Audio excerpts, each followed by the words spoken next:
There's always something fresh that you can use from your garden or from the farmer's market or even from the supermarket. And this time I'm going to use winter squash. And in particular, I'm using a butternut squash. And they come in all different sizes, and particularly at farmer's markets. And this one's probably closer to a little over 2 pounds. I need a 2-pound squash. Now, if you're doing this recipe and yours doesn't happen to be 2 pounds, you can get 2 smaller ones, you can get 2 big ones, because one of the nice things about doing this is we're going to steam the squash by itself and then combine it with some other things. So if yours weighs 2.5 pounds, go ahead and do the whole thing, and then put the extra squash away, because you can use it in any recipe that you would use pumpkin in. So pumpkin muffins coming up if you got about a cup of it left. So I've gone ahead and peeled it. One thing you want to make sure of when you're cutting any kind of big fruit or vegetable or anything round for that matter is that you cut it in some way that it's got a flat surface first. So cut the bottom off it so that you can work on getting the peel down from the sides rather than having it rolling around, and that's just a little bit more safe. So I've peeled it, I've taken the seeds out, and if you want to, you could roast those seeds and toast them up like pumpkin seeds too.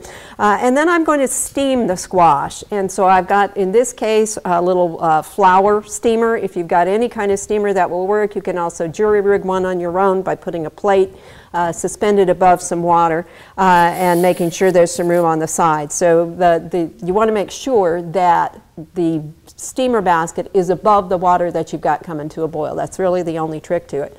And then the squash goes in there, and we're going to bring the water up to a boil, and it's going to, depending on your squash, somewhere around 10 minutes. If it's not completely tender after that 10 minutes, it's probably fine, because we're going to put it in the oven and we're going to bake it in the oven for about a half an hour also. So it's going to continue to cook as this process goes. But we'll turn this up, let it come up, and then we'll set the timer when it starts to boil.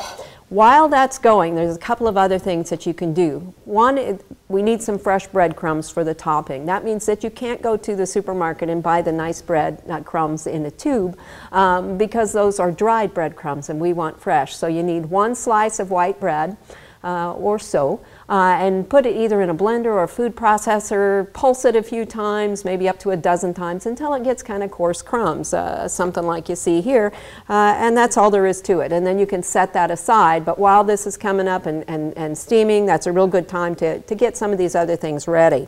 The other thing that I want to do is saute our onions. So we'll see if we can get our burner lit and get that going. And I've got 2 teaspoons of either olive oil or canola oil. We'll put those in our pan, let those start to get a little bit warm. And while that's heating up, which should happen fairly quickly, I'm starting to see some evidence that we've got some heat going. I'll put in a sample or a test onion strip here. I've got 2 cups of onions. Now that's about 1.5 medium onions. And again, this is a casserole, so if you don't want to crack open that second onion and you just have one, you're going to be fine. Just like if you don't have quite a 2-pound squash and you don't want to crack open the second one, what you have will be fine. So go with the flow. All right. This looks like it's getting close. We'll go ahead and put this in. We're going to saute it probably for about 5 minutes. You want to stir it from time to time because you don't want it to get browned particularly. You just want it to get nice and soft and a little bit golden. You notice that it's sliced, in this case, vertically. You could slice it horizontally. It's going in the casserole, but again, having that flat surface makes that real easy to do when you're doing it vertically. You can just cut off the bottom, leaving a little bit so that it stays together at the root and move from there. So we're going to let these things progress, and then we'll come back and finish it and get it ready to go in the oven. Our squash is finished baking, but before I do that, I want to get the oil mixed with our breadcrumbs. So I've got 2 more teaspoons. Again, you can use olive oil or canola oil, any kind of vegetable oil on this, and you're just going to mix those together. And that oil is going to make it be able to crisp up more. So that's the reason that you want to have it on. A lot of recipes ask you to do that with butter. And butter adds some flavor, but it also adds some water, so it tends to make the topping a little bit soggy actually. So oil actually works a little bit better for that. So we'll go get the squash and see how it's done. Oh, it looks great. All right, Now we're going to put the cheese on first, and I've got 2 ounces, which is about a half a cup of Gorgonzola cheese. If you can't find Gorgonzola, blue cheese, any kind of blue cheese will work. A Gorgonzola I chose, well, to be honest, in big part because it's so much fun to say, and as you go through some parts of the year when it's been a little cold outside and whatnot, it's nice to have some entertainment, and Gorgonzola and succotash do that for me. So that's a nice thing to add. Now, we didn't add a lot of salt earlier on. If you're on a sodium-restricted diet, the cheese itself is going to add a lot of salt to it, as is the breadcrumbs. So we want to add the cheese on first, so that it doesn't get too melty. And I'm going to actually do this with my fingers. It's a little bit easier to control where it's going. We're just going to sprinkle this over the top, and then we're going to put it back in the oven for another 10 minutes, just long enough for the breadcrumbs to get nice and crispy and for the cheese to get melted.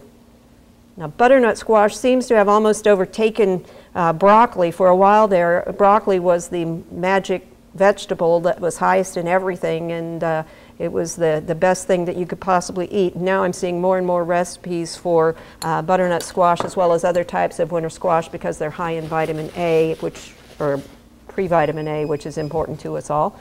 So it sounds like my oven is ready, and we're going to go ahead and take this and put it in. Again, it's going to stay in there for about 10 minutes.